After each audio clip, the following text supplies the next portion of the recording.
lumilit po ang ating farmland. Binibili po ng mga malalaking developer at ginagawang commercial at residential land. Ano po ang ginagawa ng DA tungkol dito? Alam nyo, that's our business. I Ganun want po to ba? tell you that we don't buy agricultural land in the provinces. Nobody will buy houses in agricultural land. We only buy in cities and capital towns Ganun po ba? because the buyer of houses, they want also an opportunity that if they're having financial problems, they can resell their houses.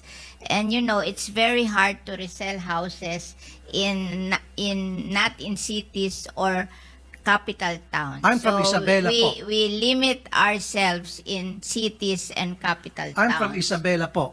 At marami po akong may bibigay sa inyong ebidensya, proof, na mga farmland na convert po sa subdivision. But in Kaya nga po yan ang dahilan cities- kung bakit ko po gustong may pasa na po yung National Land Hindi, Use Act. that's in cities and capital towns, but I don't think in the Well, in Isabela, in Kawayan, Isabela there po, will be like that. in Kawayan, Isabela po, Kawayan City, Isabela, may mga farmland po doon na na-convert na po. Kawayan is a city. Regardless, ang Oh, pinag-usapan my po God, natin, yung mga if, farmland po na na-convert na po sa isang subdivision o commercial. But they allow that in cities and capital They allow that. towns. Kaya nga po, They allow conversion alam ko nga in po. cities and capital towns because if they buy your land, they buy it expensive and you can reinvest the money and you will make more money than planting on those lands. I remember we have, when I was young, we have a big chicken farm in Muntinlupa. But Muntinlupa became a 60.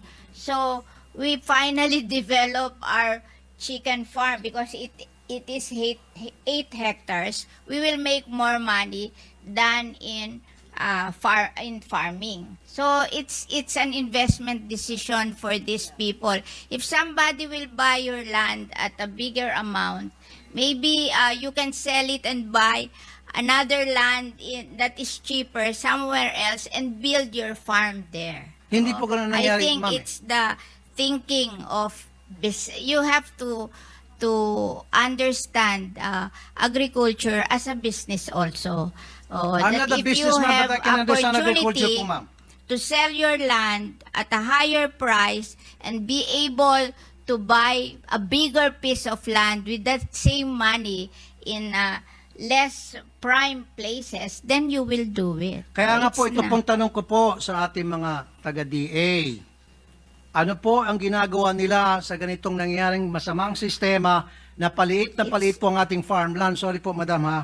Yeah. Na hindi lang po sa Kawayan, sa Isabela, kundi sa I marami tend pong to mga probinsya disagree with you. na marami na po mga subdivision na nagsilipa na. Where will the people live if you don't build subdivisions? Marami po mga lugar na pwede pong pagtayuan ng subdivision. Huwag lang po i-take over yung mga farms. Kasi nga po, kuminsan yung mga farmers, dahil sila po naghihikaos, they're being taken advantage of. No. Lalo na po meron tinatawag na rice tarification. So mura po yung mga bigas na dumarating dito, they cannot compete. And then papasok po ito mga negosyante at mag-o-offer ng pera para bilhin ng kanilang mga lupain. Of course, walang choice po yung mga farmers kung hindi ibenta na lang kanilang lupa sapagkat meron na po tinatawag na rice tarification. I wrote the rice Kayo tarification po ba yun? law.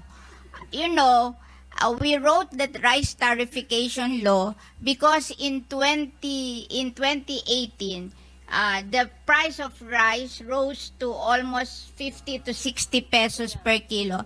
And that is the only time President Duterte became unpopular because rice is a political crop. When nagmamahal ang rice, nagiging unpopular ang president. And the World Bank, we signed that WTO agreement in 1995 and they gave us 25 years to be competitive, but we failed to be competitive after 25 years. And if we don't open or liberalize the importation of rice, they will bring down our credit rating. And we have plenty of loans abroad and we have to pay higher interest for those loans, so it will be a loss to the Philippine government.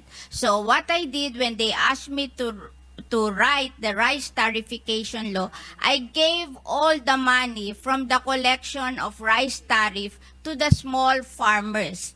10 billion for the Rice Competitiveness Enhancement RCE. Fund, 5 billion for mechanization, 3 billion for seeds, 1 billion for loans, 1 billion for training.